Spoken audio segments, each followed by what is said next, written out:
Hello and welcome to Dreams of Wings, and welcome here to RAF Lossiemouth, a very picturesque little spot in the northeast of Scotland.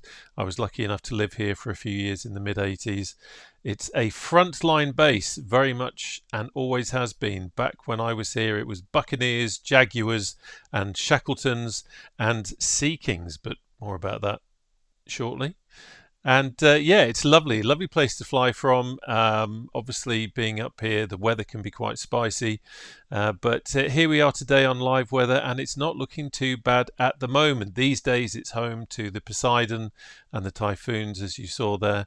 But it's just a lovely place to live. If you ever get posted up here, it's beautiful, absolutely beautiful. Anyway, here we are. This is the High Performance Group H145 in this beautiful repaint of a 202 Squadron Sea King, which actually spent some time up here, X-Ray Zulu 588, did spend some time at Lossie, and Demo Designs has just done an absolutely stunning job with this repaint. Very fitting to fly out of here.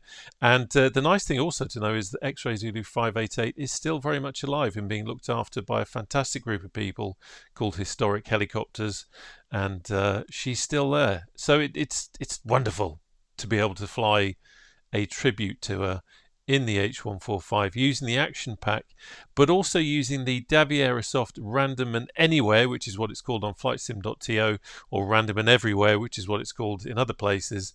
We're using that to enable us to fly a standard kind of search and rescue mission up in the hills and have some fun. Anyway, enough of my waffle. Let's get these rotor blades turning.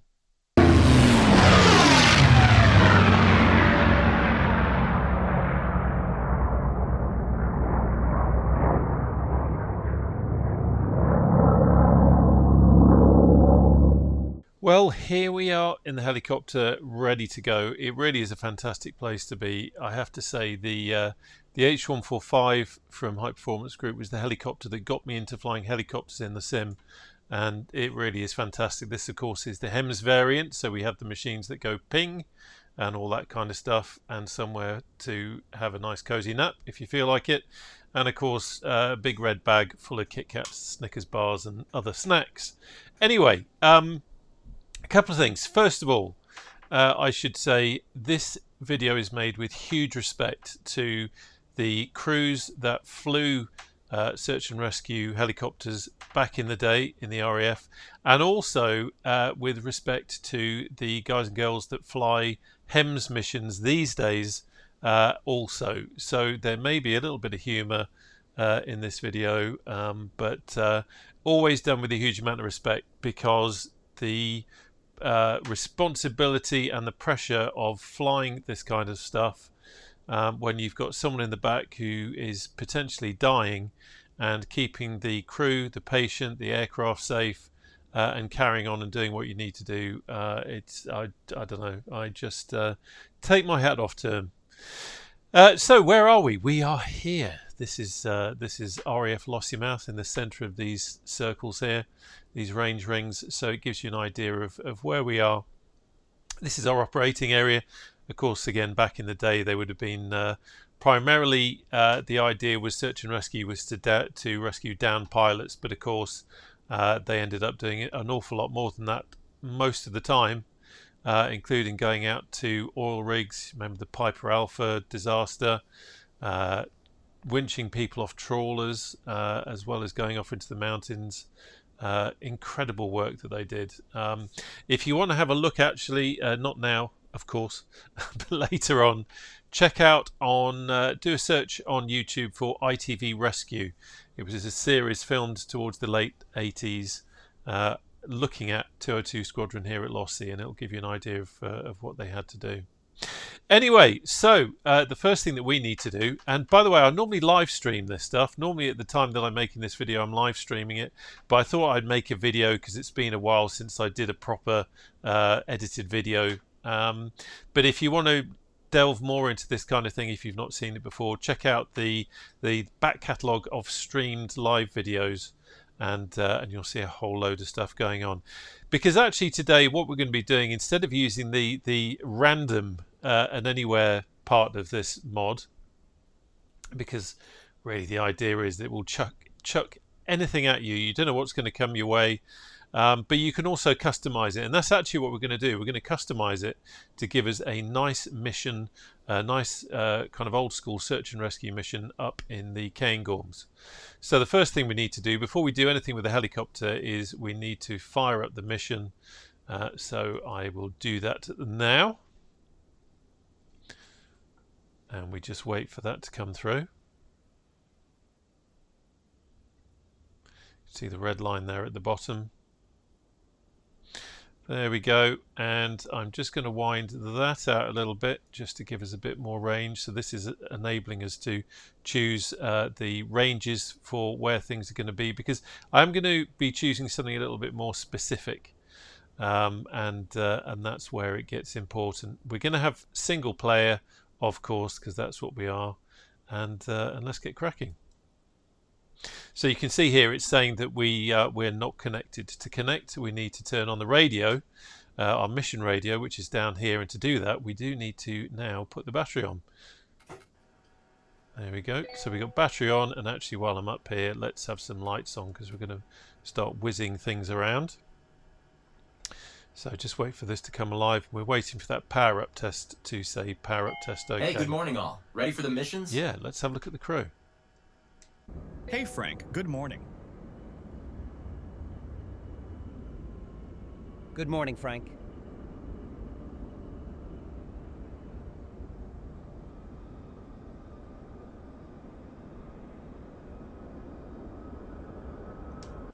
And that's all part of the Random and Anywhere mod. That's actually me walking up there, and I'm going to do a quick handover. Captain. With helicopter is ready to fly. Logbook filled and signed. Fuel tanks are almost full. There you go. Quick. If you need refueling, please ask. Quick handover with Frank. Okay. Thank you, Frank. Let's just move that. Thanks, Jack. That's all good. So as I said, we need to turn the mission radio on. So we're going to do that now. Now everything is simulated, including time. So things don't happen instantly with this mod. It's incredibly detailed. Incredibly detailed. If you know it, you know what I'm talking about. It's not just a case of flick a switch and suddenly everything happens. So we can see here, it's there we go. So we got connect. We can now connect it.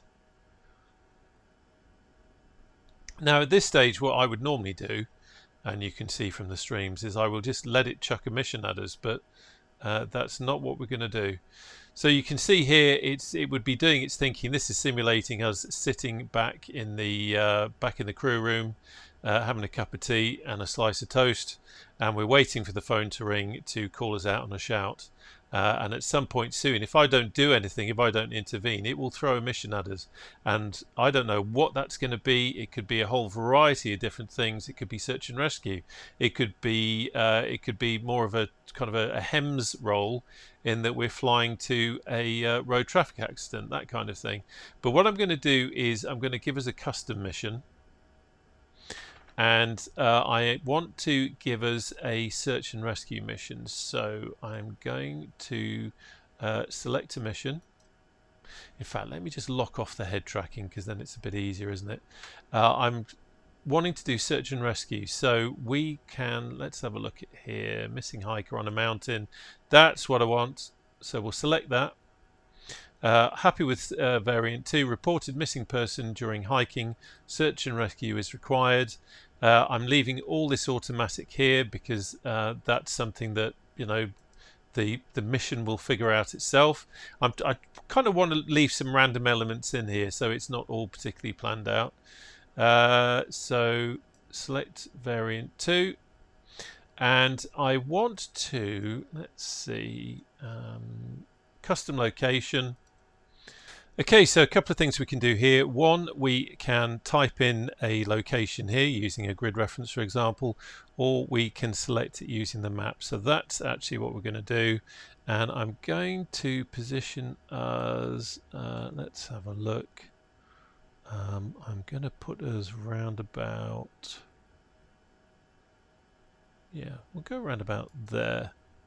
And I'm going to accept that, and then that doesn't, I don't necessarily know where the casualty is going to be, but it has given us a It's given us an area that we know we're going to search. So we're going to start selected mission at custom location. There we go. So now we can take the... Strapping down the equipment. Stand by for confirmation. That's the crew doing their thing. So we can see down here, cabin preparation 20% complete. So that's the chaps in the back doing their thing. Cabin preparations completed. Getting everything sorted out. Wow, they were fast. What have we got? At least one injured, waiting for information, reported missing person during hiking, search and rescue is required.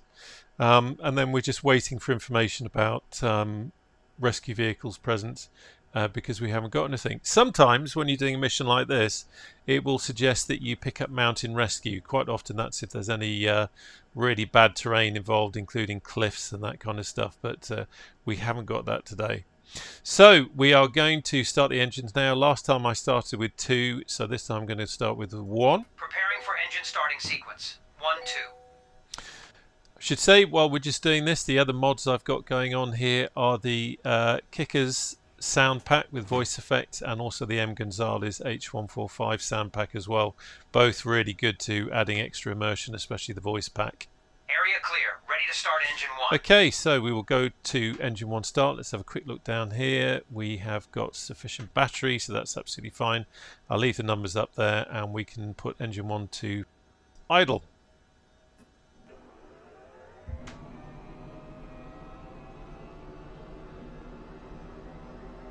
Watching the numbers, TOT rising, M1 rising,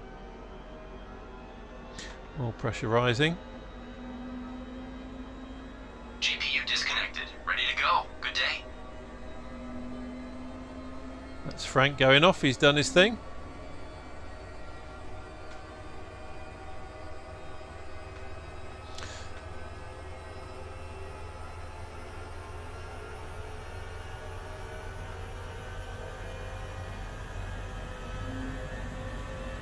Engine started successfully. Okay, everything's Moving looking to good. other engine. He's now going to move over that way.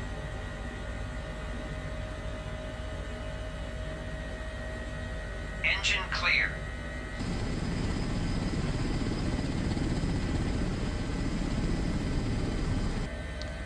Okay, let's have engine 2 to idle. So we've got N1 rising, TOT rising, and we have oil pressure rising.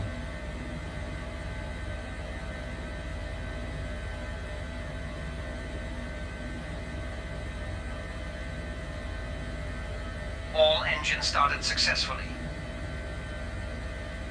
Good stuff. So he's now going to do his leak checks.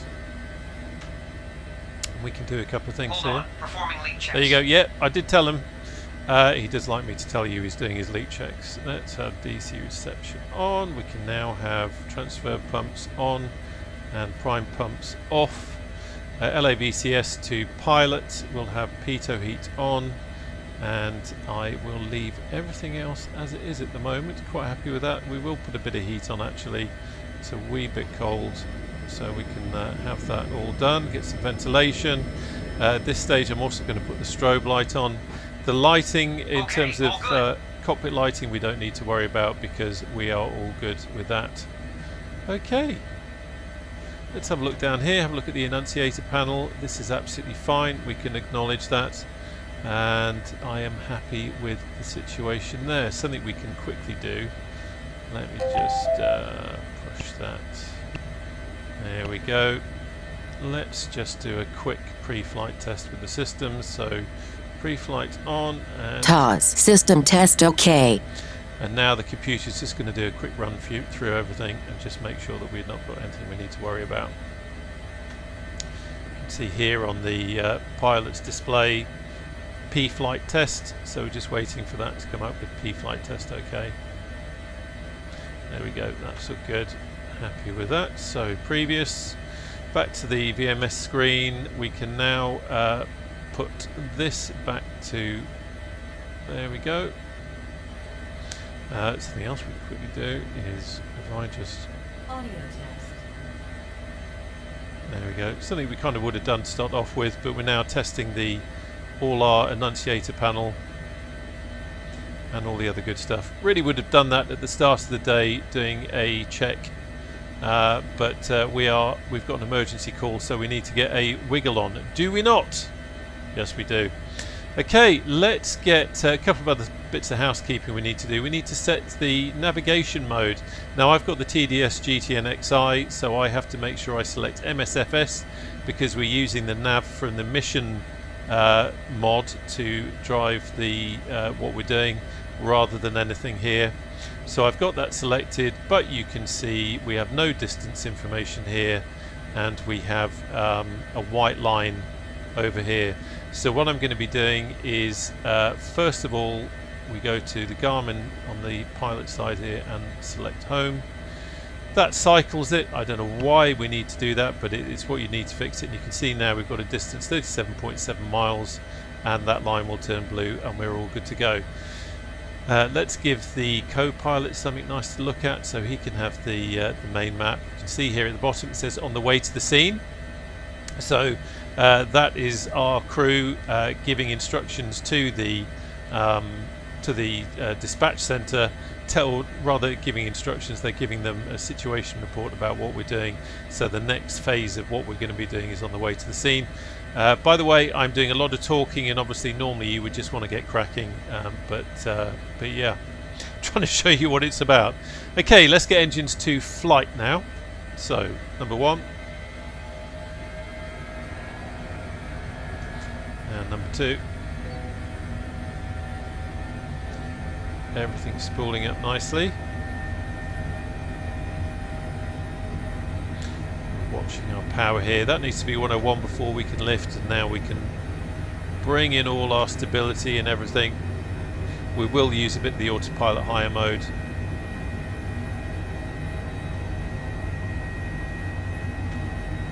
There we go, we're good to go.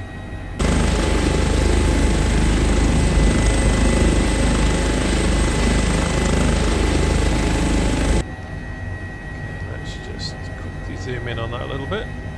There we go. Okay, so no warnings, everything's fine. Obstacles are big old hangar behind. We've got a hangar over here. We've got some fairly low fencing, and we've got some trees out the front. So wind is coming from that direction, so I'm going to lift, do a quick hover check, and then we'll head off that way into wind, and then we can take off. Wind is pretty negligible really. It's actually at the moment, according to little nav map, it's 1 knot. Oh, it's just gone up to 2 knots. There you go. Okay, so cyclic trim release on. By the way, I'll talk a bit more about my controls once we get on the way. So if you want to know what controls I'm using, then I'll talk a bit about that. But for the time being, cyclic trim release is on, and you can see the TR on the top left of the tablet there. That's showing that I'm holding that on with my little finger, little pinky trigger that I have on the Warthog. And now we can lift.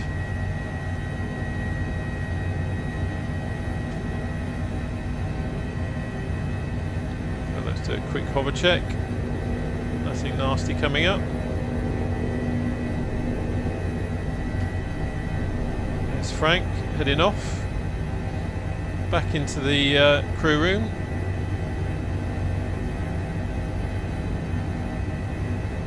ATC have cleared us to lift, and we're off.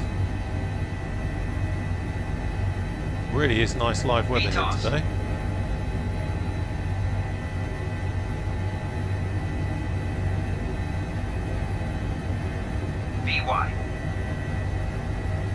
Okay, let's head on course.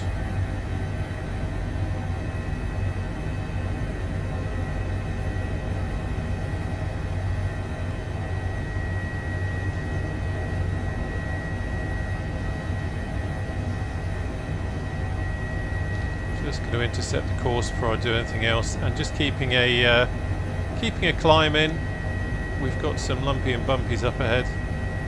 And once we're on course, we can have a closer look on the map and see where we're actually going, because as I said, all I've done is set an area that we want to do our search and rescue in. I haven't actually pinpointed a location, so I don't know exactly what we're going to see, but it's an incredibly clever mod. It will pick a suitable location within the area that I've set, and it will add all the assets in, and it's just absolutely incredible. Now, it's worth saying at this point that the H145 hasn't been updated in some time, and there is some uncertainty over maybe the future of it or what's going to happen with it. I'm not going to go into that here.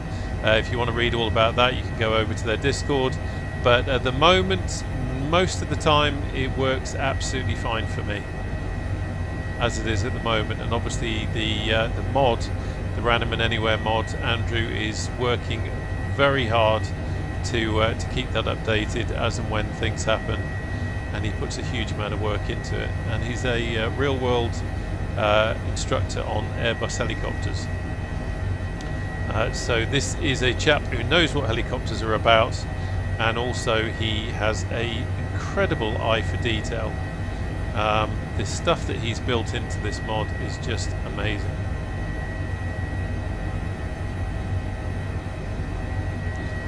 Okay, let's just keep that going.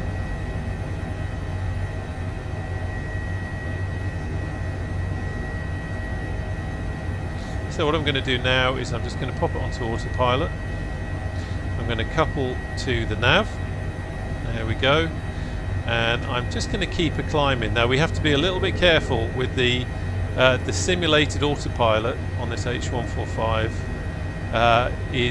Goes absolutely bonkers with overtorque if you're not careful. So whilst I'm putting the climb in, you can see I'm keeping the speed quite low, just to keep a balance, because I don't want any horrible surprises with overtorquing, because with this mod, when we get back to Lossie, we have to do a handover to the ground crew, and if I've overtorqued it, I have to fess up, and then I get my name put on the board of idiot pilots that OCN keeps in the hangar, just to keep everyone happy.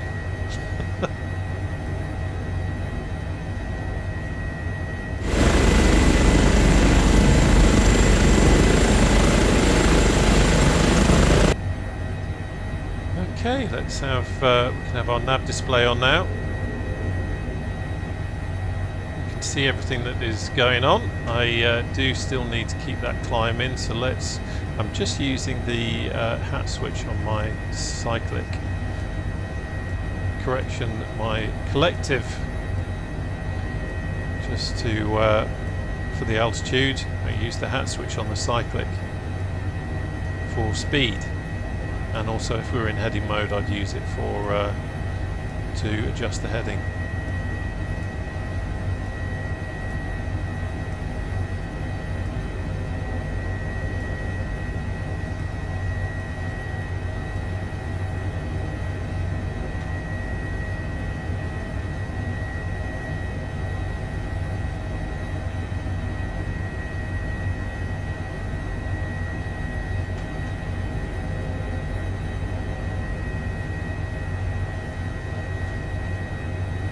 Now, something I didn't do, because I was so excited about getting airborne, is that I didn't set the QNH.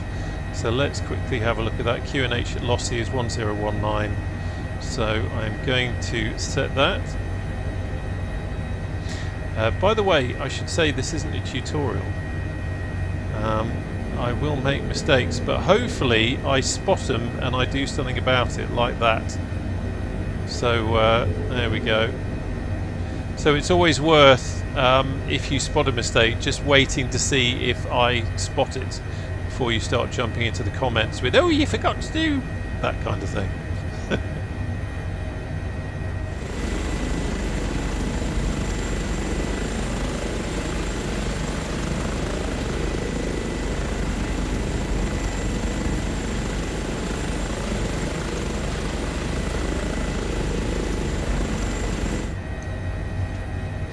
So, what have I got in the way of controls? Well, very simply, I've got an old Warthog grip, which is attached on a 15cm Virpil extension to a Virpil Warbird base.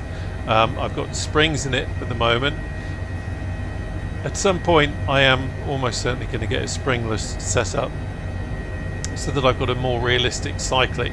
But that's what I've got at the moment. And then I have got my, I was talking about the trim release. If you have problems at all flying the H145, then please do make sure you have set up your cyclic trim release as a bind, because you need to be holding that on if you're moving the cyclic stick around at all. Otherwise you're just fighting the helicopter stability and trim all the time, and it's going to drive you bonkers.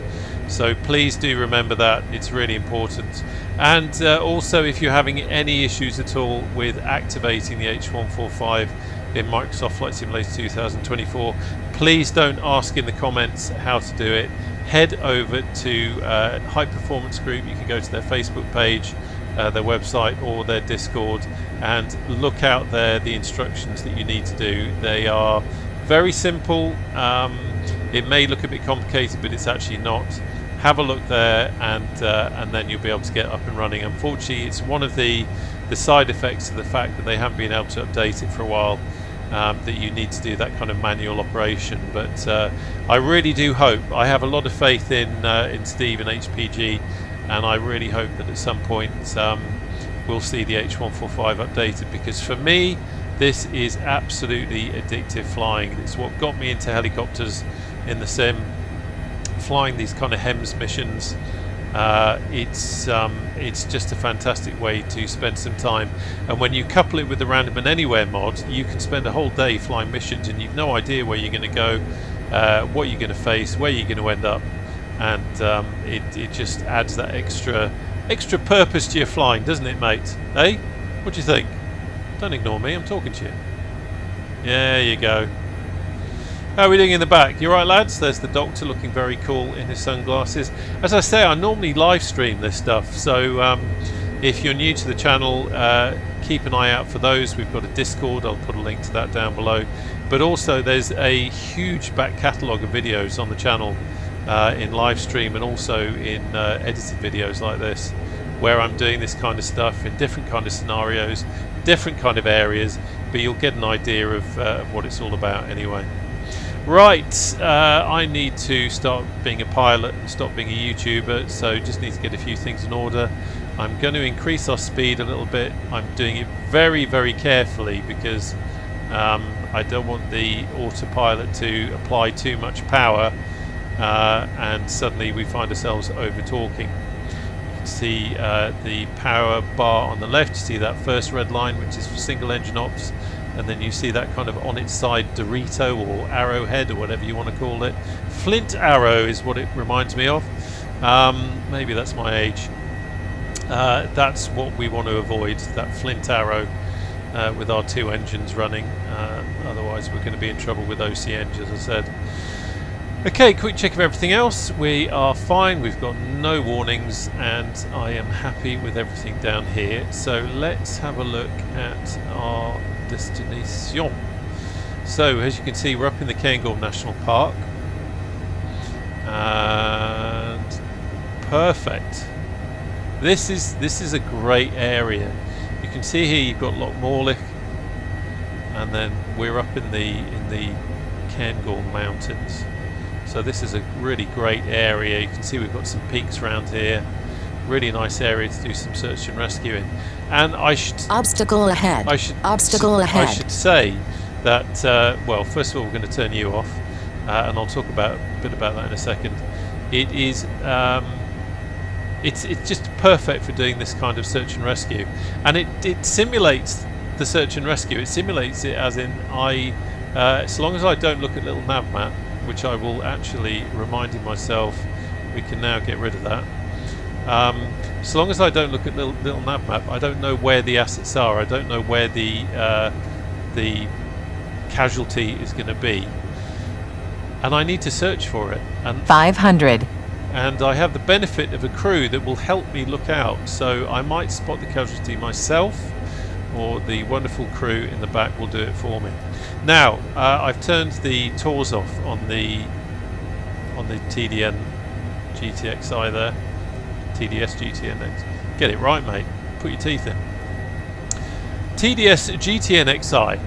I've turned it off, and I've done that before, and people have gone, "Oh, that's not very safe, is it?" But actually, I'm visual with the mountains. I can see where the lumpy bumpies are. So I don't need to worry about that too much. I am just putting a bit more of a climb in, by the way. So again, I'm just dabbing the hat on my cyclic just to give us a bit more climb, but being careful not to put us into over torque. There we go.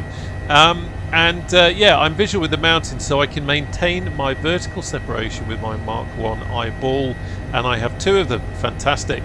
Now, I have actually seen a video, a real-world pilot doing exactly that, flying over the mountains. He was flying over the Alps.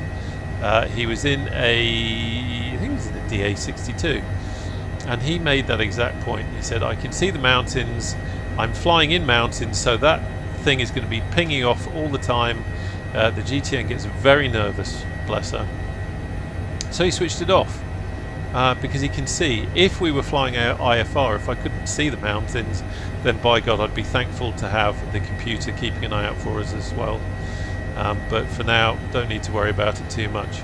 I am, however, just preempting future elevations. I'm just going to give us a bit more of a climb. Just ever so soft. It's that balance between, you can see we've got our rated climb needle showing there, and you can see by the movements how gently I'm being, because over there I don't want our magic red Dorito to come down and whack us on the head, because that would be embarrassing, and pardon the cough there. 500. But the scenery up here is fantastic. It is lovely to it's lovely to fly up here, and with the weather you get all sorts of different views, different sights, different lighting. It's just absolutely fantastic, and kind of nice to fly the kind of mission that 202 would have done back in the day in all sorts of horrible weather. The Sea King's an incredibly capable machine, and I am very excited that Taug's hangar, I heard someone the other day pronounce it Taug's hangar, whichever way it is. If you know, leave a message in the comments. Let me know, is it Taug or Taug's? I really want to know, because I think I've probably been pronouncing it wrong all this time. But anyway, whatever it is, he's a genius at helicopters and doing the old school helicopters, this kind of steam gauge seat of the pants helicopters like the 500C, the Alouette, the Llama, the Huey, and he's going to be doing a Sea King as well, which I am incredibly excited about.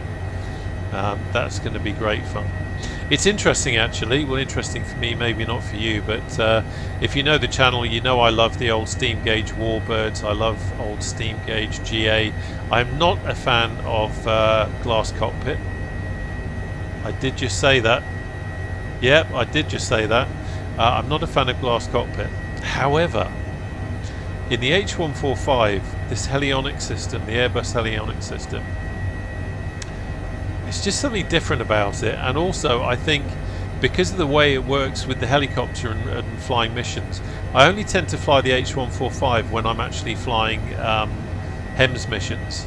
I don't necessarily do A to B in it. For that, I probably use the 500C most of the time these days. But for doing this kind of thing, it all just works really well.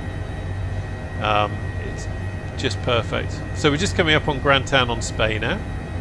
You can see the Cairngorms Mountains up ahead in the mist. Viz today is not too bad at all.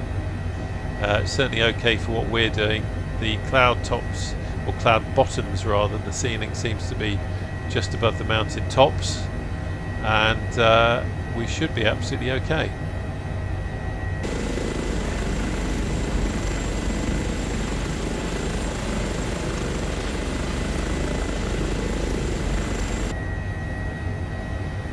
Really is wonderful to be able to fly up here.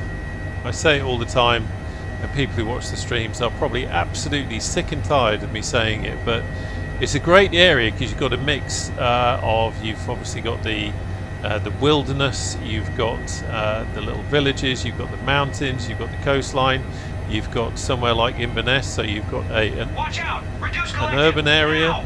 Now, there you go. That's exactly what I was trying to avoid, and because I was talking to you, it's gone and happened. You heard him shout out, watch out, reduce collective, and that's because a gust of wind or something, you can see I was just on autopilot, I've not changed anything, a gust of wind or something has suddenly blown, and it's the aircraft has gone into overtorque. This doesn't happen in the real thing, it's just a quirk of the sim, and it's something that real world H145 pilots who also fly this sim version have remarked on. I think it potentially something weird going on with Microsoft Flight Simulator 2024, but hopefully it will get fixed. We've got a round about the time that that hit. I reckon we probably had about I don't know, 11 to 15 knot headwind, and we obviously had a gust that put us into overtorque. Now we could wait. That therefore means, and I don't mind showing you in the interest of education. Education's the wrong word. Information. I ain't educating anybody, let's face it. In the interest of that, you will see that when we land, if we have done any damage to the aircraft because of that quick blip, then we will get told off. It's just one of those minor frustrations when you're not making YouTube videos. You obviously watch that like a hawk, and that's why I am flying relatively slowly, or I think we were only doing about 100 knots, but that's why you have to be a little bit careful on autopilot. So I'm just going to bring the speed back up a little bit. Hopefully I caught that quickly enough that we haven't actually done some damage.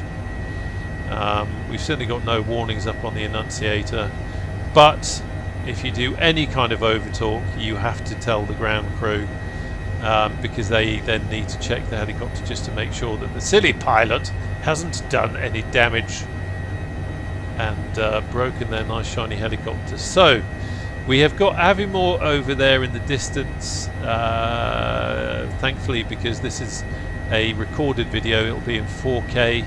If you have a 4K display, we obviously say 4K crispness, and you can see Aviemore is just over there, so you might be able to spot that. Let's just wind the map in a little bit. That down there, I believe, is Lokvar. I might be wrong. In fact, I think I am wrong. I'm not so sure now. Okay, what are you doing, naughty helicopter? I sense you're being naughty. I could feel it nosing down a little bit.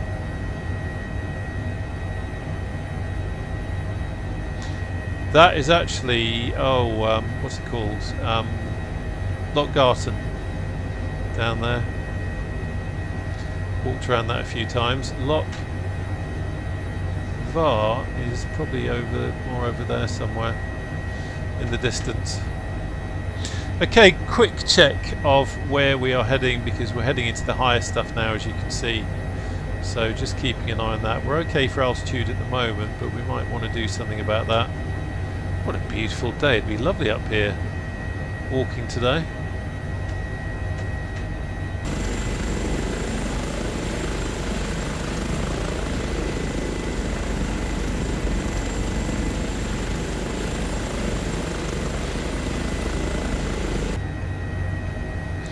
Now, as we get close to the mountains, I do need to start being a little bit more careful.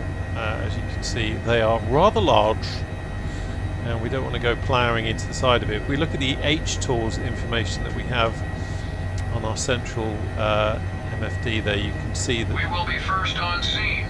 The red is starting to creep in a bit. Now, the doctor just announced to us that we will be first on scene, which is just as well, because we're doing search and rescue. If we weren't first on scene, you'd be wondering why on earth they bothered to call us out. Now, I'm a little bit concerned at the height of that, so I am now just going to come back on the speed a little bit, and I'm going to increase the altitude. There we go. Let's get a climb in there. You can see over on the map, the D map, over on the co-pilot's display, that red circle is our search radius. That's our search area where we're going to be looking, and you can adjust that in the settings if you want to change that to a smaller area or a larger area. You have the ability 500 to do huge amounts of customization. Right, as we're getting closer now, let's lock off the head tracking a moment. and let's have a look at here. We can review what we're looking for. So we've got a 30 years old male, reported missing person during hiking, search and rescue is required.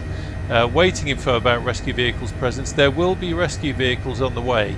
There could well be an ambulance or a police car or even a fire engine, depending on what the job is on the way.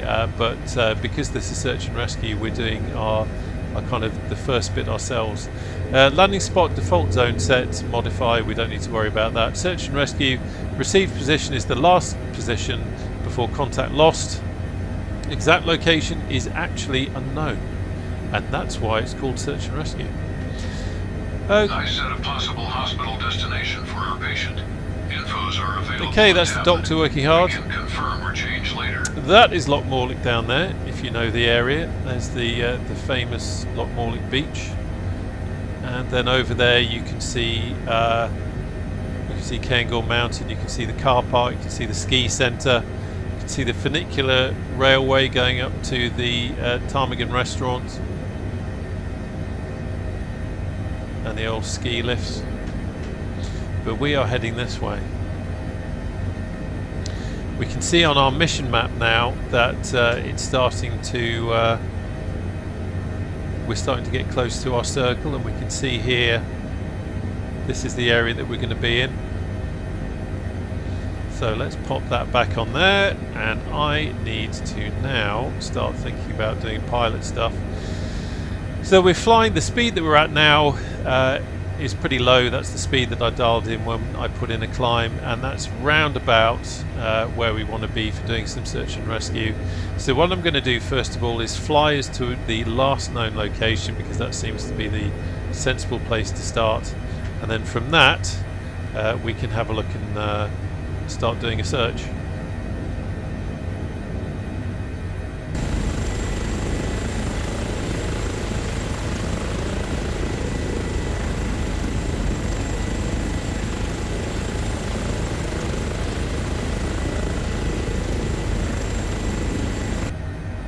Okay, so we are now entering the zone, so I'm going to knock off the autopilot and I'm going to take control, and let's ride us in over here.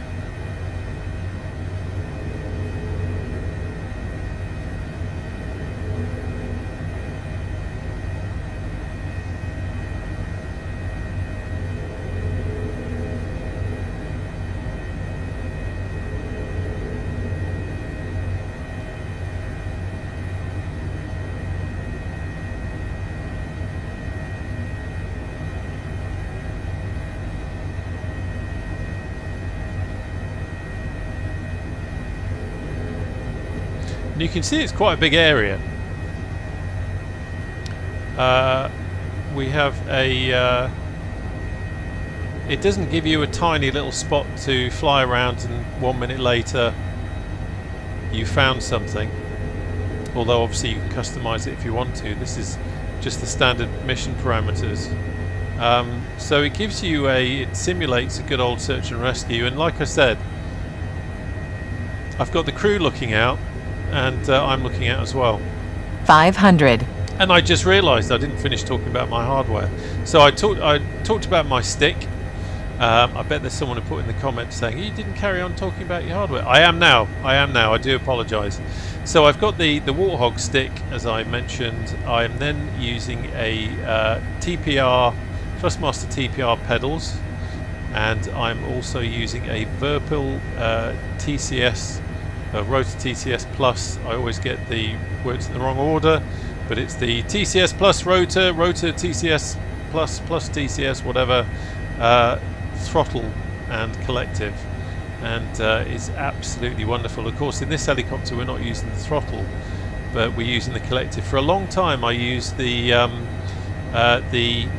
Honeycomb Bravo. I used a throttle lever as my collective, and it worked absolutely fine. But then over a year ago now, and there's a video on the channel talking more about it, I got the Virpil collective, and it is absolutely fantastic. 500. Great piece of kit. It does give you some more control, but more importantly, it's just the immersion as well. Really is good. Really is good. Okay, so that was the last known location. I can't see anything there, and the crew aren't picking anything up. As it was a hiker, I'm going to head back up this way to Loch Earnich, because this is a really popular spot. There's all sorts of photography posters. Colin Pryor, who's a well-known photographer, has taken pictures of this particular loch, and it's a well-known walk. So I'm just going to fly us up this way just to see. You can see that the approach to it is in our search area, so I'm just going to take a look up here just in case our casualty is up here. So let's just bring the speed back.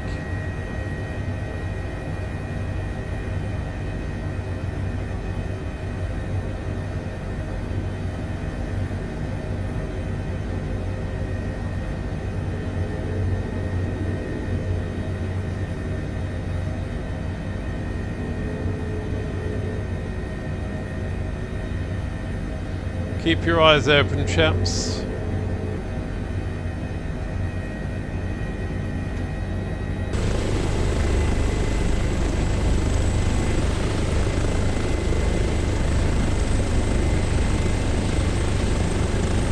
Okay, we're not picking anything up here, and we're just on the edge of our search radius now, so back on with the cyclic trim release, and I have control, and we can start doing a proper search. So let's head up this way, head up over the hill, see what we can find.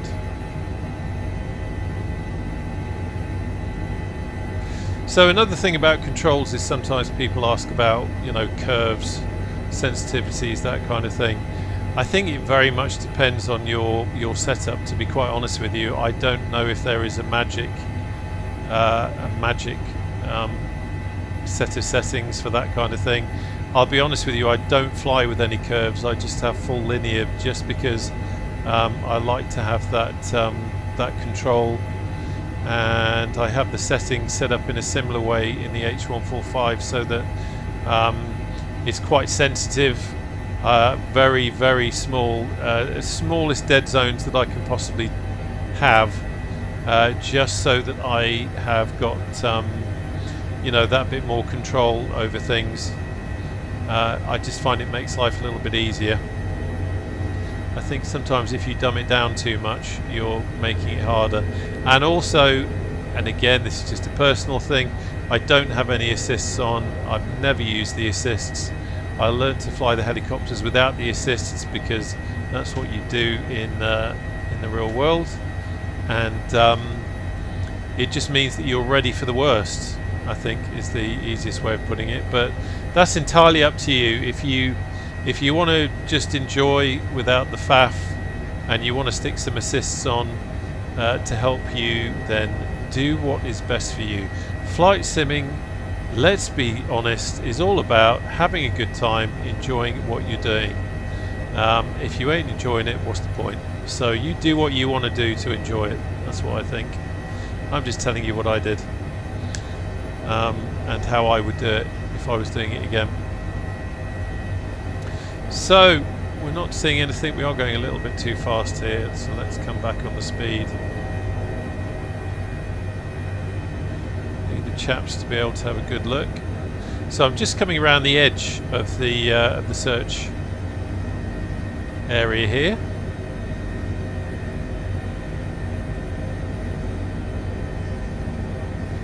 Let's go back on the speed. So the obvious places our casualty is not at. So we're going to come back down from the mountains. I mean, at the end of the day, our casualty could have walked off the mountains and got so far. Just coast along here. There's Loch Morlich, so it's possible they could be heading towards Loch Morlich. It is a, you know, it's a well-known area. There is a walking route. You can see the path over there. Actually, I'm going to let's head over towards that path. That might be an obvious place.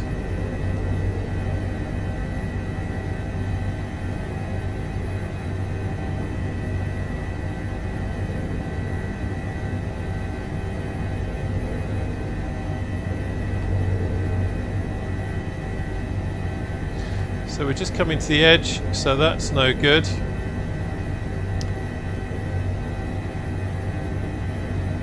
Just going to bring us back round here. That down there is like a little, lodge.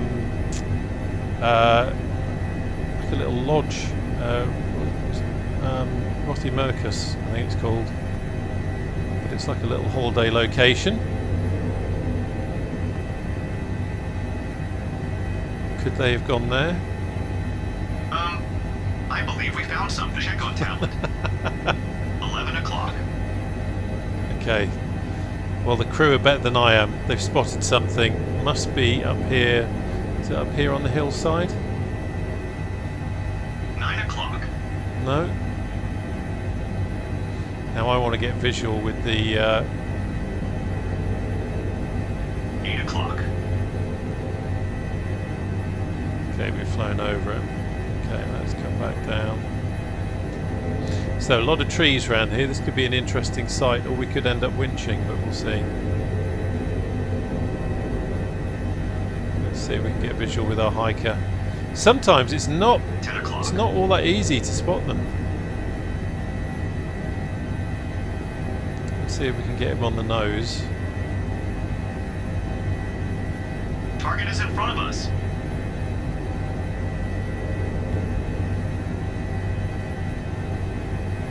I'm guessing down in the trees somewhere.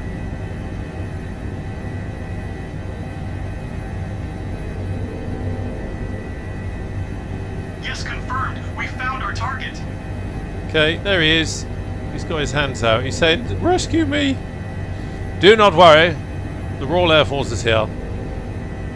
Okay, so this is not a bad spot really. We've got the trees around us, but there's plenty of open area. Wind is coming from that way. I'm just going to do another recce just to see what we've got in terms of a landing spot, because as you can see, it's a little bit slopey around here, so I need to find somewhere that's relatively flat. We don't need to winch. Just going to bring us back over this way a bit. Yeah, so the wind's behind us, and then we can head back into wind and effect an approach. So where's matey boy? Get that back up. So what happened there was the crew spotted him, and as soon as they spotted him, we had the marker appear on the on our tablet. You can see there that kind of crosshairs, which is pretty handy.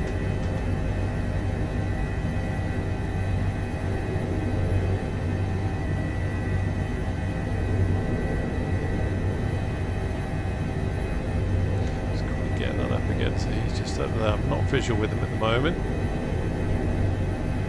I want to get We are reasonably close. as close to him as I can.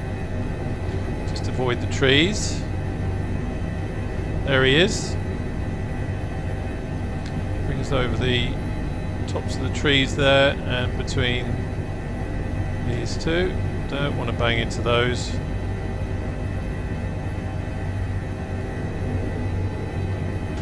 Of course, we'd have the assistance of the crew in real life giving us clearances.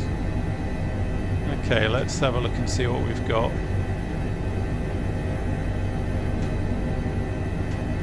There's our chap there.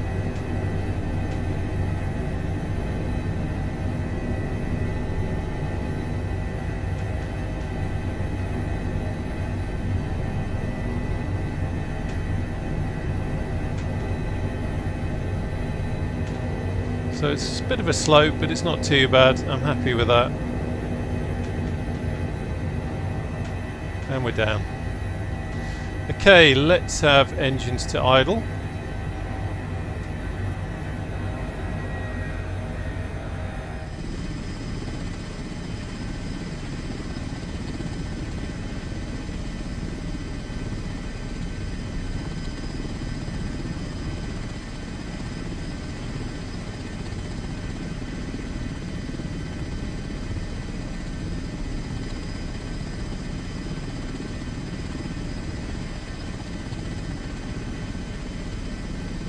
So the chaps are just checking him over, checking out that he had correct footwear for the hike. That's always the first thing to check for. And as they do that, if we pop open the display, we can see here that this is a live feed from information. So information from Doctor, estimated ground operation time is 2 minutes. Because it's 2 minutes, I'm not going to close the engines down. We'll keep them running. Because otherwise by the time we've closed everything down we'll be starting again, and we'll just quickly get that up there. And yeah, patient assigned emergency code 3, no risk to life. He's just got a little bit lost, but if there are any medical issues, then it will appear up there as well. So that is all good. I'm going to keep that there. Let's put the head tracking back on again and we can have a look out. So it's simulating now them checking him over. You know, they found him. Are you alright?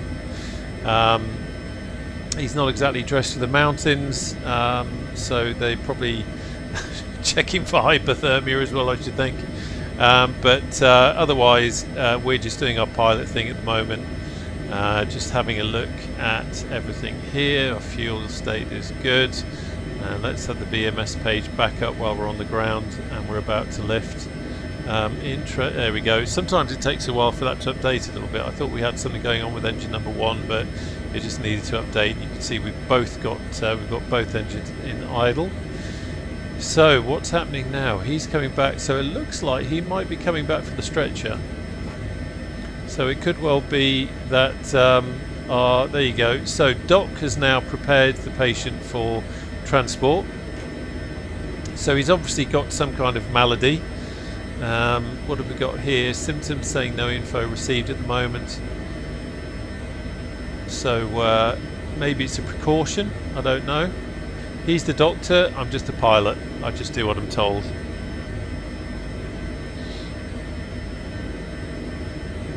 You can see over here, by the way, it says at the scene now down at the bottom there. So that's we've radioed through to the rescue centre saying that we are here, we found him, and we're about to give him the ride of his life. And you can see it's all the time and everything is simulated.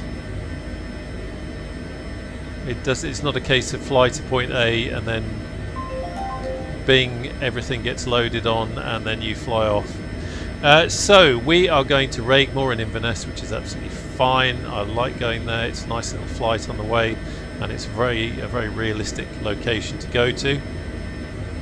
I should say I'm using the Epic full Scottish helipads. On board. Take care. There we go. He's just loaded him in. Using the Epic full helipads, which gives us a nice helipad to land at Inverness.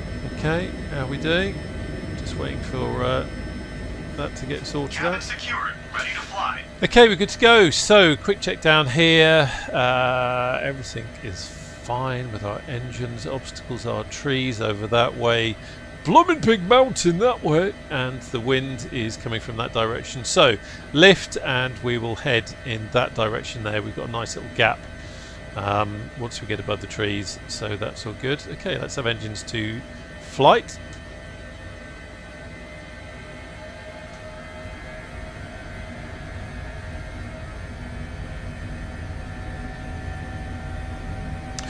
See down in the pilot's display we have got a GPS destination of 25.2 nautical miles, and that is Raigmore. Just waiting for the power to come up now.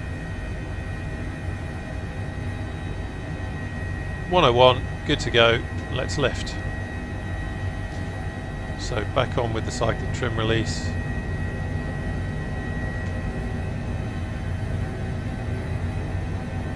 Everything Everything's good, no issues, and let's move forward.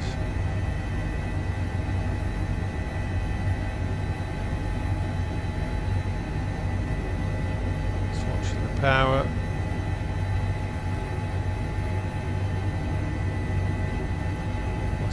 Still locking down there. One of the things that I have started doing is flying around this area in something like the H500 and finding nice little fishing spots and using Parallel 42's Go Fish. There is actually a video on the channel of me doing that if you want to have a look at that, but it's amazing what you can use a flight simulator for these days to relax. There we go, wave goodbye to Lockmorley. And I'm just going to intercept our course to Raigmore. Keep a nice climb in because we're going to be going over some mountains. So I'm letting go of the cyclic now, and I'm just going to leave the leave that there. We're trimmed out. I'm going to put the autopilot on. There we go. In, and I'm going to leave it on heading mode just while we intercept the intercept our course, which I don't really need to do. I could couple it straight away, but sometimes it's nice just to press buttons. Okay, we're just about to intercept. Coming up to the blue line.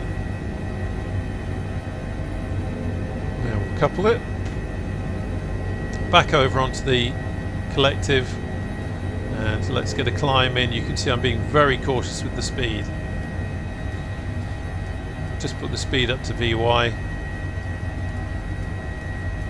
I'm not going to mess about. Let's check in on our patient. Still got nothing on the symptoms, which is unusual, but it may well be that there's nothing specific to report. There's no vehicles present because this was a search and rescue mission and we got there first. So just keeping that climb in, but keeping an eye over here. If we go onto the medical diagnostic page, he's code 3, which is no risk to life.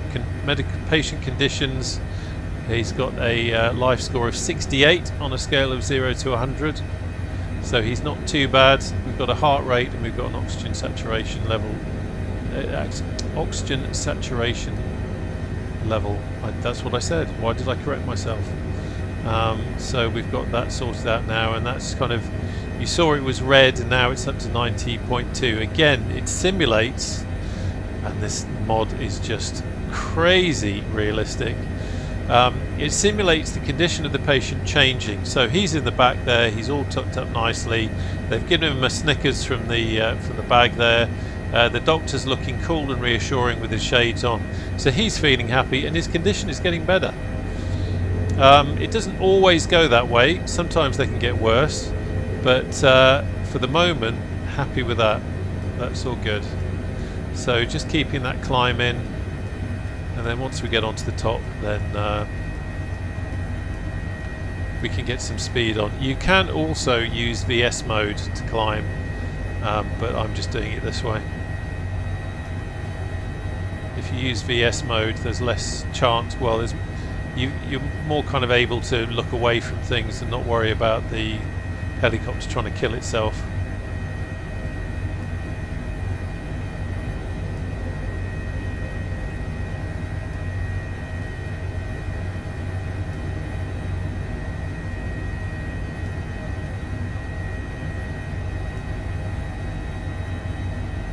There we go. Go up to 31 and then we'll kind of leave it there for the time being. And then we can get some speed on.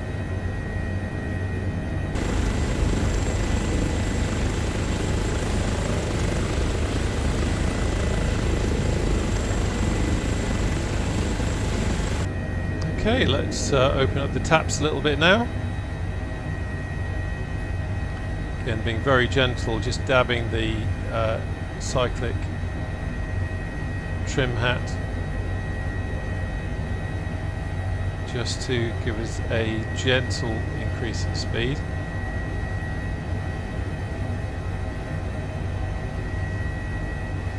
Here comes the Dorito of Doom. So let's just leave it there for the time being and let everything settle down. So information, what do we got? We are 18.1 nautical miles from Raigmore, 10 minutes to go. He is doing okay in the back, so we're happy with that.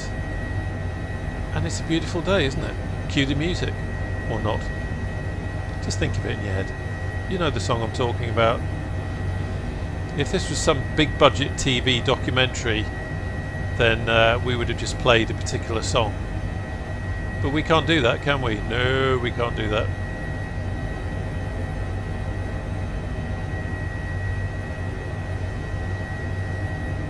So like I was saying before, we are at a state at the moment where we're not entirely sure what's going to happen with the H145.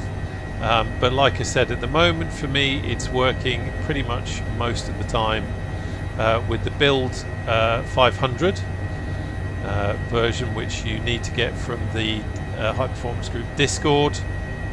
So make sure you, if you're thinking of doing this, head over there and get that build 500. Do the whole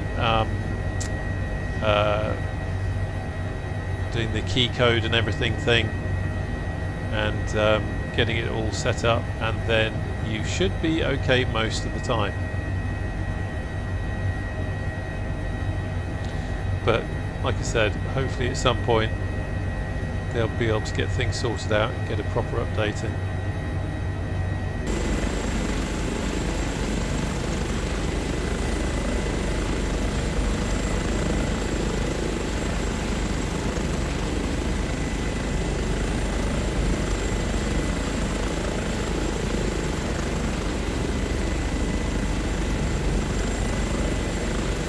Something I frequently say on the streams, but it always amazes me just how realistic this scenery is. Just how good the scenery up in Scotland is. Just amazing. I should say, I reminded myself looking down there, I've got the Mamu Design power lines in as well. Just to add a little bit more, you can see a nice set of power lines down there. It's great when you're flying helicopters, because obviously it gives you something that you need to look out of. Otherwise, if you go patwang into one of those, it's a bit embarrassing. But we've got the A9 down there, and quite realistically you've got this power line running along. I remember flying in, I think it was somewhere in the Alps, and it was a live stream, and someone commented how unrealistic it was that there was this huge kind of massive power lines running up this valley, and I must admit I thought, yeah, it does seem to be a bit excessive. But then I looked on Google Maps and it was absolutely bang on. It just, and in a way it kind of makes sense where you've got an area like that where you've got human populations in valleys and that kind of thing. You're going to kind of have these kind of trunk routes of power lines in certain areas where all this power is being fed up through the trunk, as it were, and then out off into the valleys. And that's exactly what we were looking at, and it was pretty impressive. Okay, we are 6 minutes out from the hospital. How's things in the back? Are we all happy? Is the machine that goes pinging? Doctor doesn't like it when I make light of his equipment. Let's have a quick check of our patient on the medical diagnostic page. So we can see his oxygen saturation level has dropped a little bit. Life score has gone up a little bit, so he's alright. Needs to stop his whinging. Now, I was talking about settings and all that kind of stuff. I mean, this is a huge amount.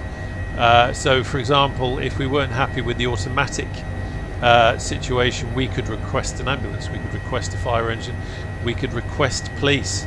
We can go into settings here. I'm not going to do it because I don't want to break anything, but we can, there's so much you can either just let it do the random thing, which, as I said, if you want to see that in action, check some of the streams from the past, or you can customize different aspects of it, a bit like we've done here. I just wanted to do a search and rescue mission in the mountains, and that's exactly what I've done, but I didn't know exactly where he was going to be, so you still have that element of I'm having to search and rescue. It's not like where I've created a mission and you know, set the particular position of the casualty. So there's that you know, there's no element of surprise. You're literally almost like, oh, I didn't know you were going to be there, even though I placed you there. So where are we? 5 minutes out, not far. We can see Inverness in the 4K crisp distance over there. I'm sure if you 1080p you can see it as well. Got the Murray Firth, the sea over there. We are below the cloud base, so that's all good.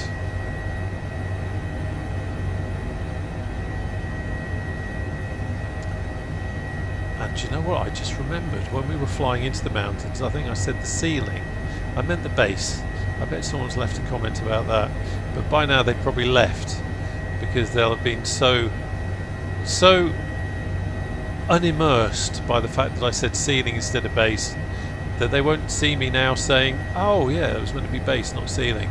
It's amazing when you're making a video and you're having to think of so many different things, and some of the cobblers that comes out your mouth, and saying ceiling instead of base is kind of one of them.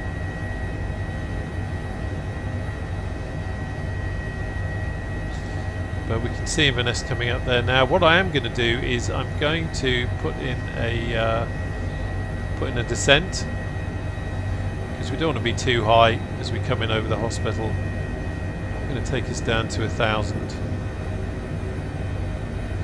We have got some hills here, but they're not too high.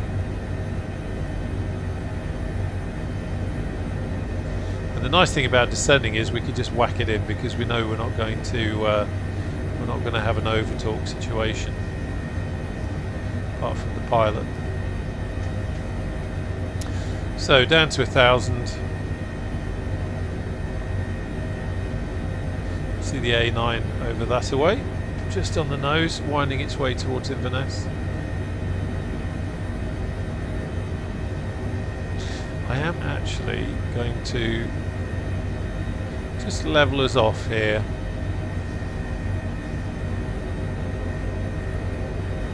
There we go. I'm just going to level us off here while we skip over. There is a little bit of high ground here, probably a bit previous, putting us down to 1,000. Just come over this bit here. I do love seeing the shadow of the helicopter on the ground.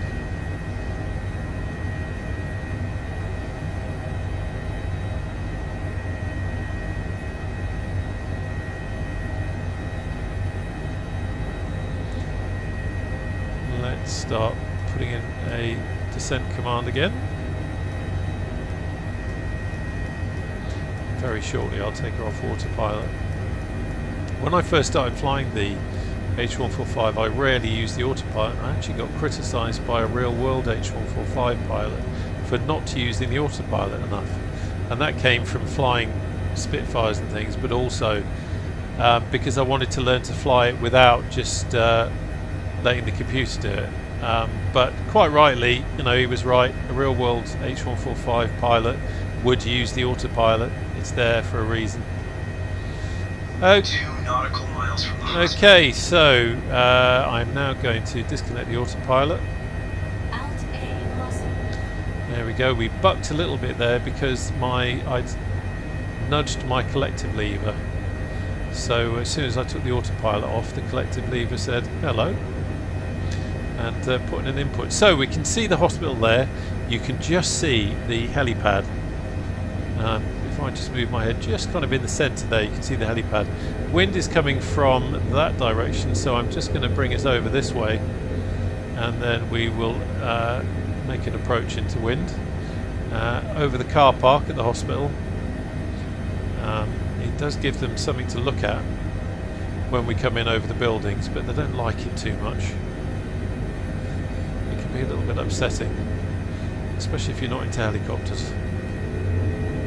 So there's the helipad. You can just see it there, just through the co-pilot's window. Keeping it a nice descent.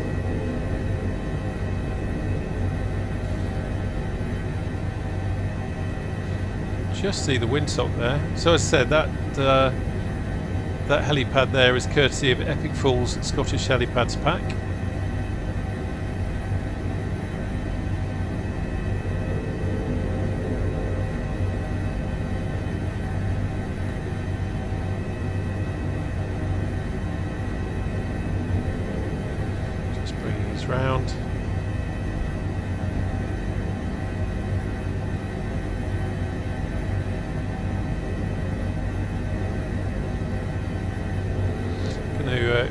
rid of the tablet for the time being, just to give us some better visibility. I don't need it right now.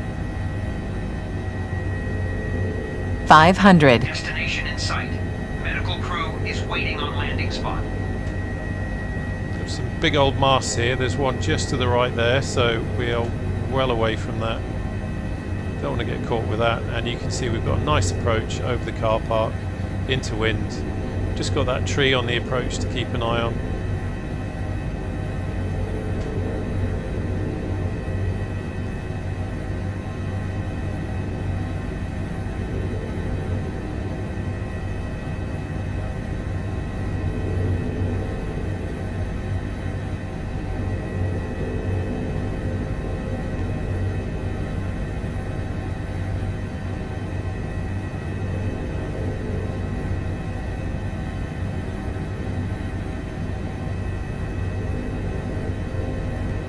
Clear of the buildings.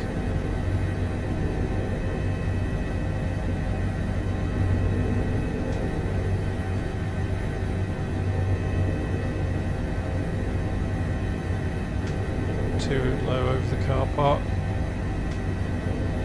Someone might have washed their car and the last thing they need is us blowing dust all over it.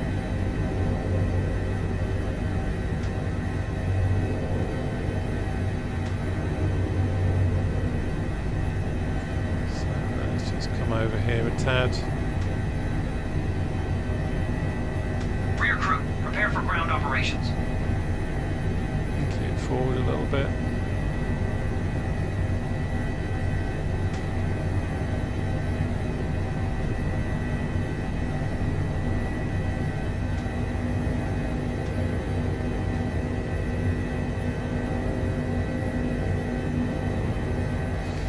And let's let the chaps out the back. So we need to go engines to idle.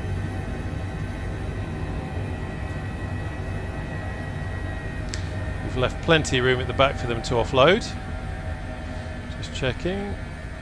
Probably left them a little bit too much room at the back to offload really. Didn't need to land quite so outside of the H.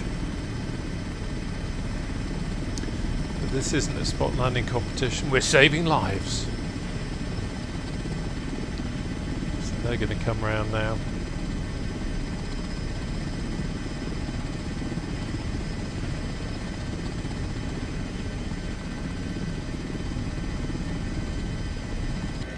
Our guy's getting out.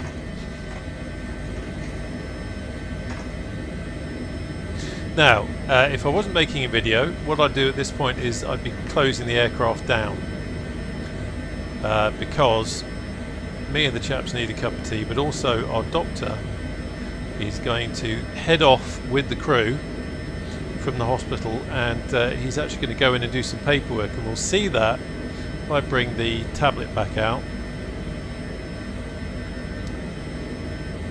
They're just having a quick chat, quick handover, the patient onto one of their stretchers.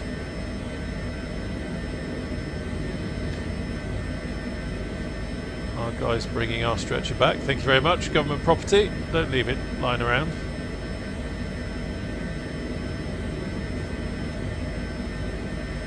There we go. The patient has been deported to the hospital and is safe. So, to a certain extent, our job is done now. We've handed over responsibility to the hospital.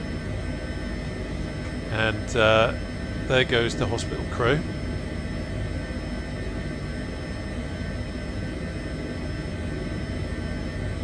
The other way, lads. There we go. Now you can see we've got a button that's come up there saying skip paperwork, and there is our doctor walking off. The amazing thing about this is that he is actually walking in the direction, they are actually going in the direction of the accident and emergency.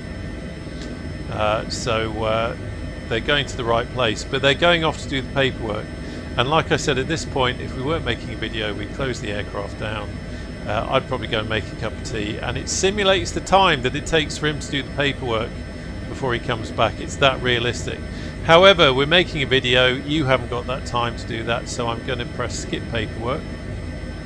which is a little bit like cheating, but you can see that our crew have come back now, our doctor and our advanced paramedic, and they are going to get back on board, and then we will fly back to Lossie. We'll fly back to the base and we will face the wrath of OC-Eng when we find out if our little autopilot meltdown has caused us any kind of damage. So let's get the VMS page back up. Quick check of fuel state. Fuel state's good.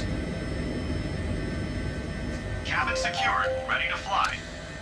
So I'm going to return to home base. I'm going to... Let's see. I wonder if... return to starting point. Or if it'll remember it. Sometimes I'm a little bit nervous that it's going to go back to where the yeah, so it's got the base as the accident site, which is what I didn't really want. So I'm going to go back here. Wonder if I can override that now. Oh no, it's reset it now. That's fine. So it's got Lossie back as our base, so that's absolutely fine. That's good. Sometimes it takes, you have to allow the mod to do its thing and do its thinking and get everything set up, and it's done that now. Okay, so engines to flight. What I'm now going to do, actually, we can use the GTNs. Let's have nearest airport, Lossiemouth, activate.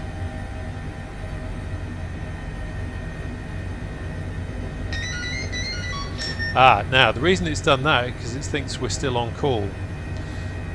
So let's go back into here. I'm going to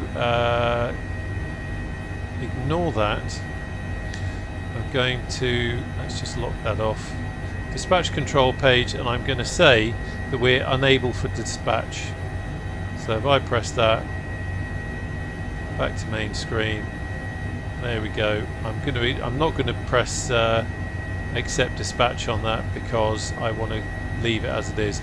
But what it means is we won't get any more shouts. We are now, if you like, off duty, heading back to RAF Lossiemouth. Okay, head tracking's working again. Let's quickly just center that. There we are. Good to go. Excellent. Oh, let's just move that. There we go. That's better.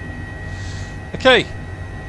So obstacles, big building head, we've got cars and people potentially behind, we've got hospital buildings there. So I'm going to lift, I'm going to translate to the right slightly, and then we'll stick it forward. Actually no, I'm not. I'm going to do a, we'll lift and we'll reverse off the landing pad. There we go. Just in case we have an engine failure we can pop it back down, but I know that we've got plenty of room on the hospital buildings behind. Now we can get the nose down, and I'm going to do a left turn so that we're going away from that nasty mast up there, which I do not want to get in my rotors. VTOS. So we're just going to execute a left hand turn here. VY.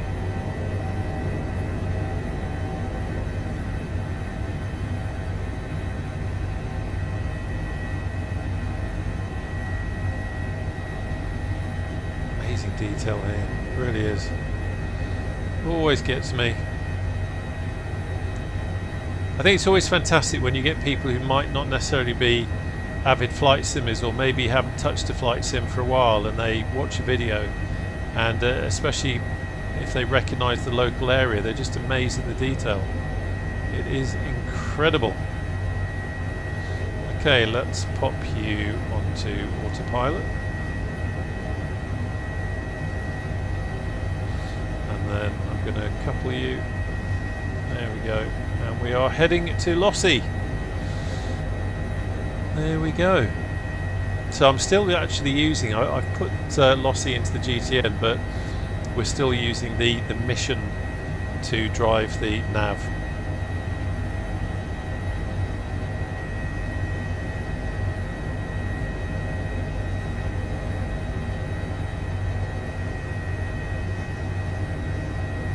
really have been lucky with the weather today, haven't we?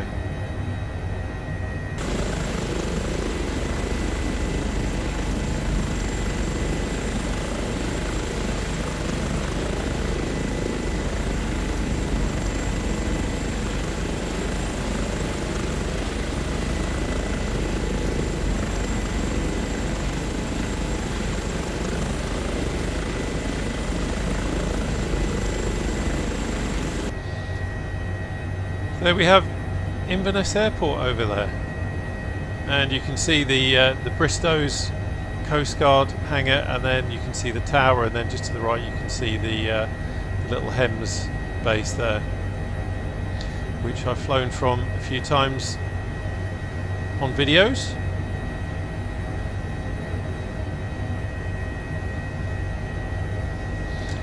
Let's get the... Now you can see we've got some vibration going on. That's interesting. Wind is 13, 14 knots, so it's not too bad. 500. Sometimes the helicopter will just vibrate a little bit like that if the wind is doing something funny. There's a weird thing at the moment. Maybe it's something that would be solved in a future update, but the way the helicopter behaves if the wind picks up can be a little bit odd, especially when you start getting into anything kind of 25 knots and above. For example, if you are kind of 30 knots and above and you land in a field and you try and put the engines into idle or even shut down, it won't actually do it. The RPM will almost surge, and it's just one of those things. So not always good to fly this in particularly high wind, but the wind that we've got now isn't too bad. We're just getting a bit of vibration, but nothing untoward. Certainly won't affect us when we fly into Lossie. Not expecting anything nasty to happen there. I don't think we'll be able to see it, but over there is Cawdor Castle. Let's quickly check.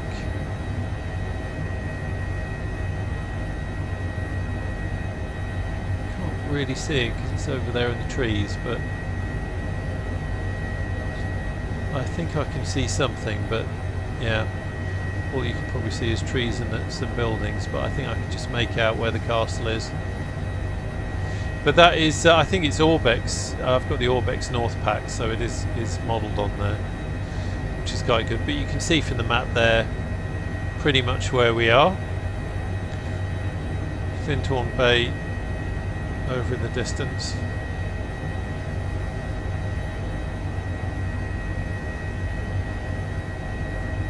There's some more of those power lines.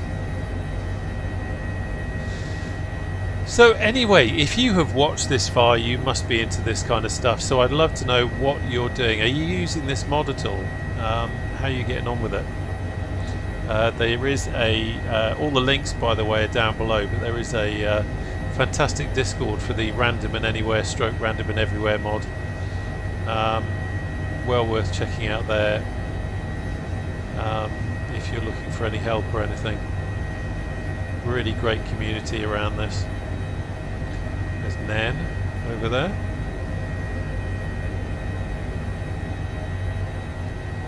So that's the mountains in that direction.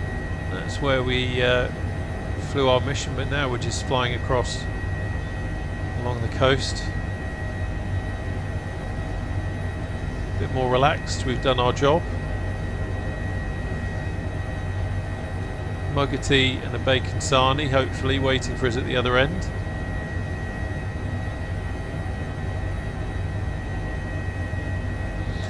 And hopefully we're not going to get told off. I'm really interested to see what happens. Sometimes if the autopilot whacks you into an overtalk situation, as long as you grab it quickly enough and it's not too severe, it may not have done any damage, but we'll find out.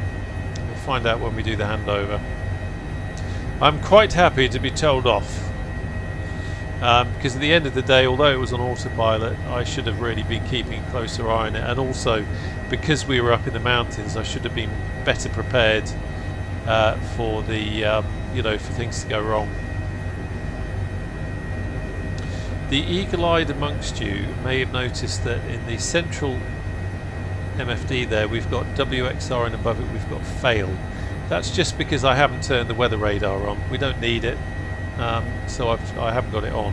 It doesn't mean that we have a failure and that City Pilot hasn't spotted that he has a problem. It's just that we haven't got the weather radar on, as simple as that, because there ain't nothing to look at the moment.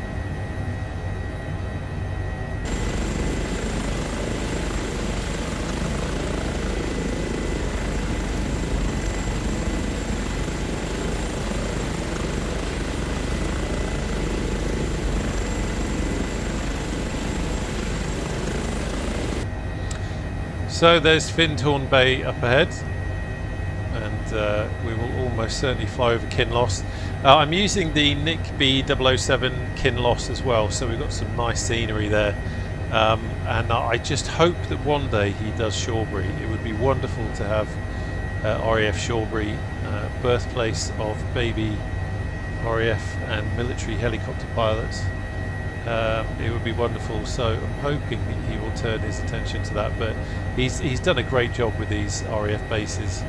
There's Coningsby also, if you're into your warbirds, that's now payware, but I've got that home at the BBMF. But the Kinloss here is pretty nice as well. Back when I lived up here it was Nimrod's, now it's an army base.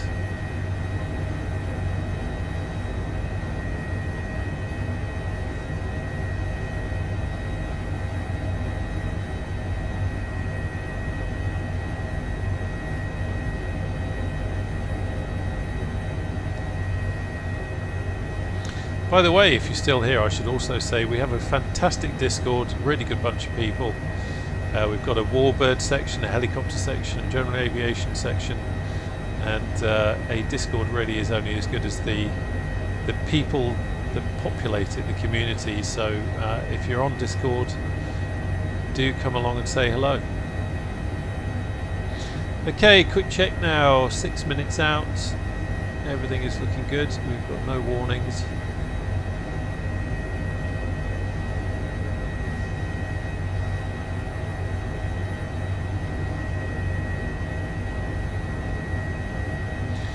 See, we've still got the RTB status there, so that's good. The fact that we received that shout before hasn't broken anything, and they will dispatch another helicopter because that's how we operate.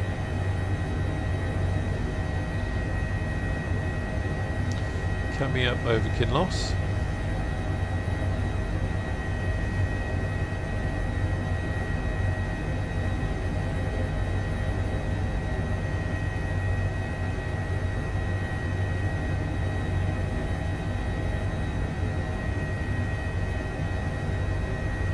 Really is lovely scenery, isn't it?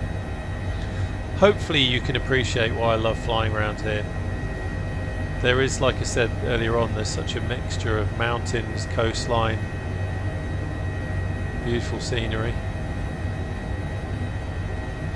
So coming up over Kinloss now. Let's just get rid of the tablet for a moment just so we can get a better view. See what we got down there.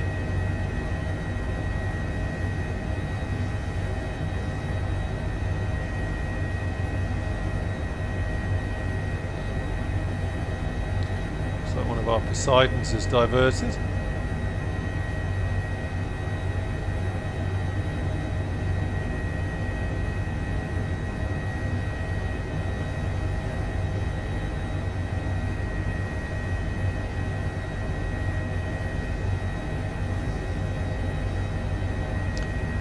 Go.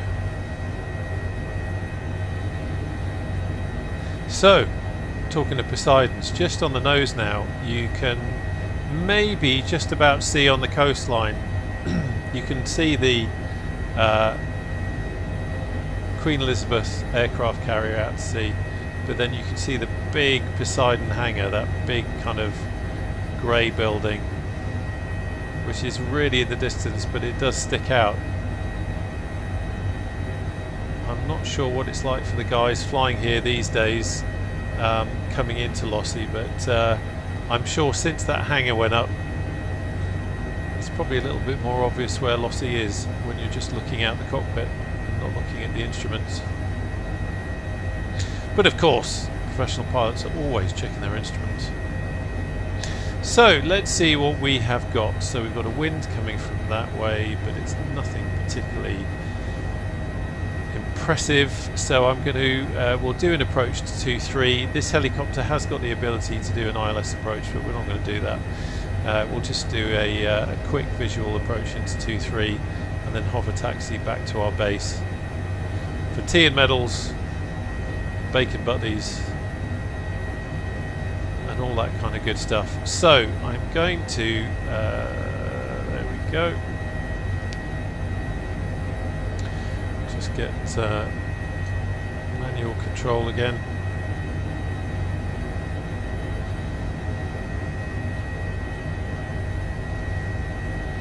And move that there. And then autopilot off.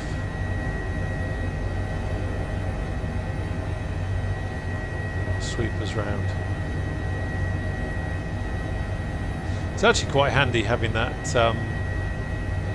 carrier there. There's a link to it on Nick's Lossiemouth page, but sometimes on a Friday when I've finished work, if I'm working from home, I'll quickly fire up the sim and just do a real world weather I should say, transit, and fly from Lossie over to the aircraft carrier, land on, and then come back again. And it's just a very quick, simple flight, but it's always nice just to see what the weather's doing up here and feel that a part of my heart is still here.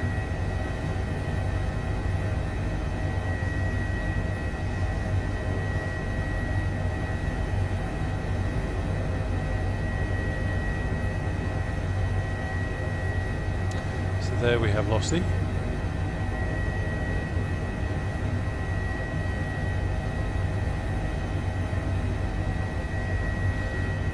Duffer's Castle over there, showed that in the intro. I think that's part of the Orbex pack. So we're going to come over here, avoid flying over Gordonstoun, which is just down there. That's where King Charles went to school.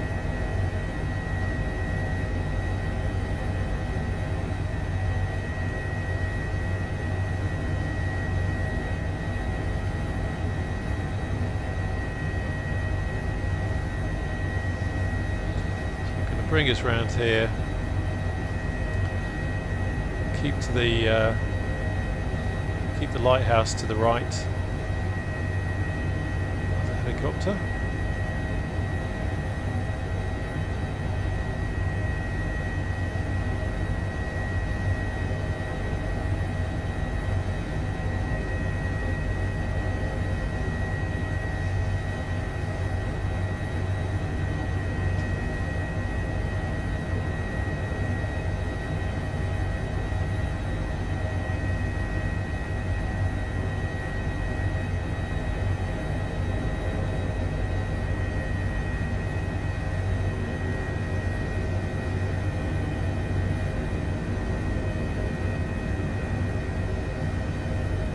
Bit of a descent, checking the wind.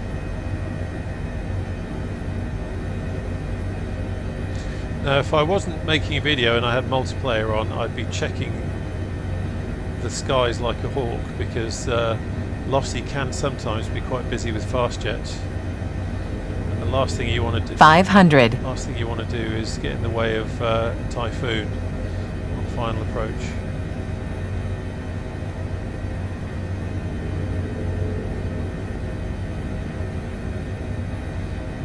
The town of Lossiemouth. Lovely place. Some really lovely sandy beaches there.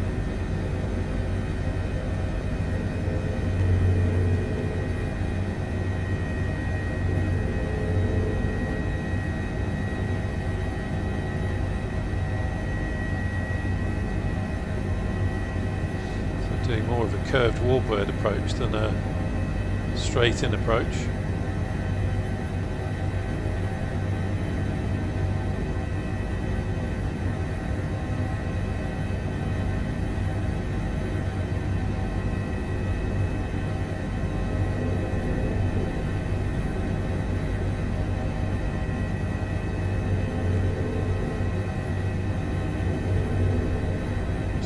typhoons. Let's concentrate on flying rather than sightseeing, please.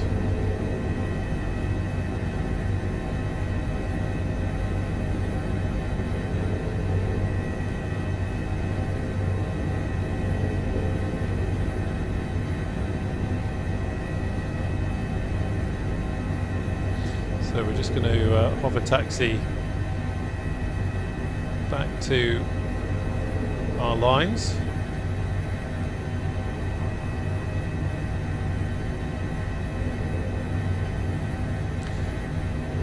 And this kind of thing is always great practice, by the way. Any kind of low, slow manoeuvring, landing, taking off, lifting, dropping, whatever, is really good practice flying helicopters.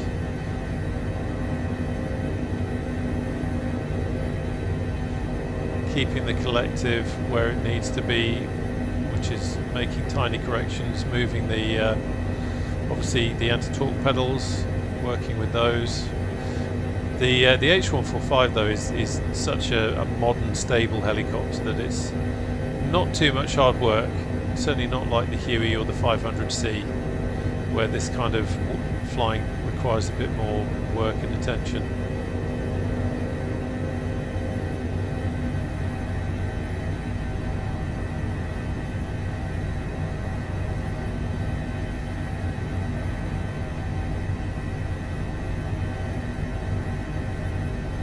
It really is so nice up here today. I wish I was up here. Actually, I wish I was up here most of the time, to be honest.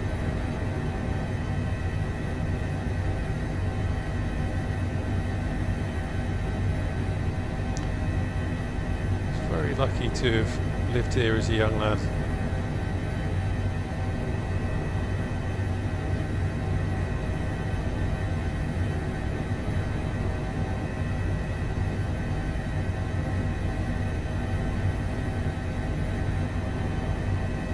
Okay, so coming up to our taxiway, and we'll be flying past fire section, so we need to put on a good show for them.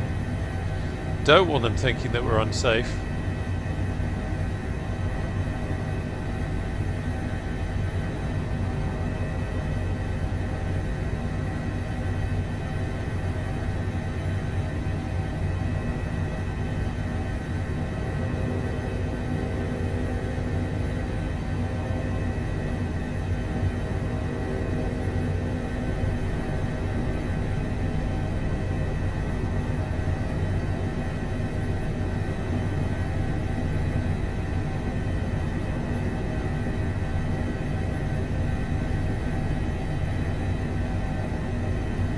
Again, like I said, this is all good practice.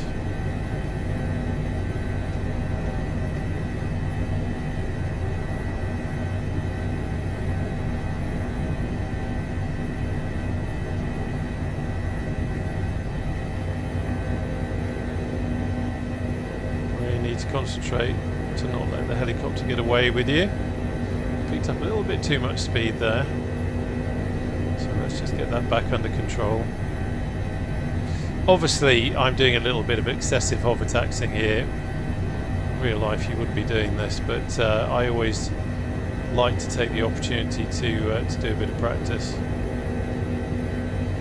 Just going to translate over a little bit there. That's quite a tight turn, so I'm just going to translate it over rather than doing a turn. And here we go, coming back to base. You can see our ground crew waiting for us there. That's all part of the Random and Anywhere, Random and Everywhere mod, and that's OCN, and she's going to tell us off if we've been silly.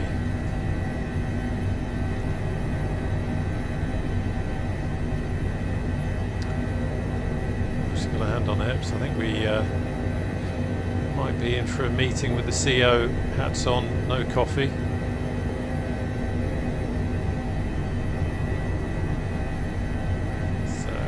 Bring us round.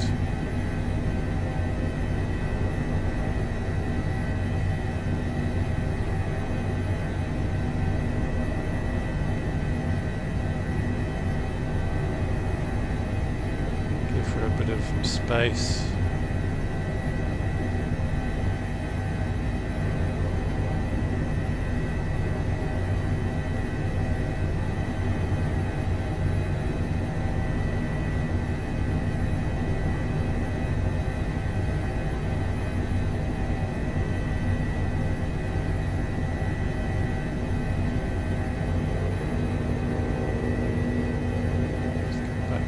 incline a bit. There we go. That's not too bad. Whoa, nice touch, Captain. Oh, you get an extra Snickers bar, mate. It's always nice when the crew are polite to you. Okay, so let's have engines to idle. Pop up here and start switching a few things off now. The transfer. Mission accomplished. The transfer Well done. off. I'm going to leave those on. Let's open the tablet.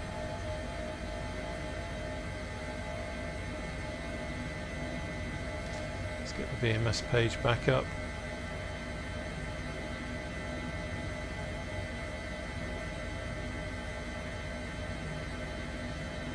Everything's winding down nicely.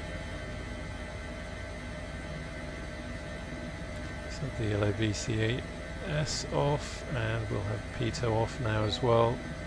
Again, leaving the lights on. We can turn all these off. Whoa, whoa, whoa, whoa, whoa! Didn't mean to do that. Okay, I pressed the mouse button, and that meant that we. There we go. It did funny things to the view. Okay, where did I get to? We'll have that off, that off. There we go. That's all good. Have you off. Okay, we'll have engines off now.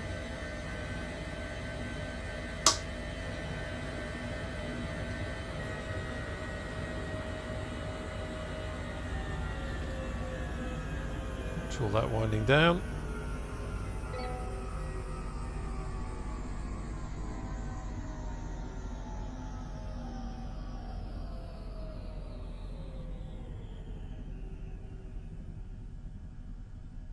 Okay, that's all good. Back up. Landed. Crew deboard authorized. Let's have these off now, and quick check, quick check, quick check. Hey, my perfect crew. Hi, guys. We're all right. Hi, Sarah. How are you? That's OCNG, don't call her Sarah. Address her by a proper rank. That's the crew going in, rushing off to get the kettle. See, they don't want to hang about while I get my talking to. Okay, so rotors are stopped, everything's shut down now. We can now, let's turn the mission radio. No, actually, no, I'm going to leave that on, only because I don't want to break the mission. So that's battery off. And this is where we now find out if we've been naughty. There we go. That's me getting out. Going over. How was the last mission? Was everything good with the Don't tell her, helicopter? don't tell her.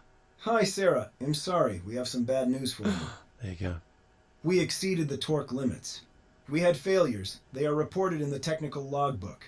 It seems I have to work a lot on it.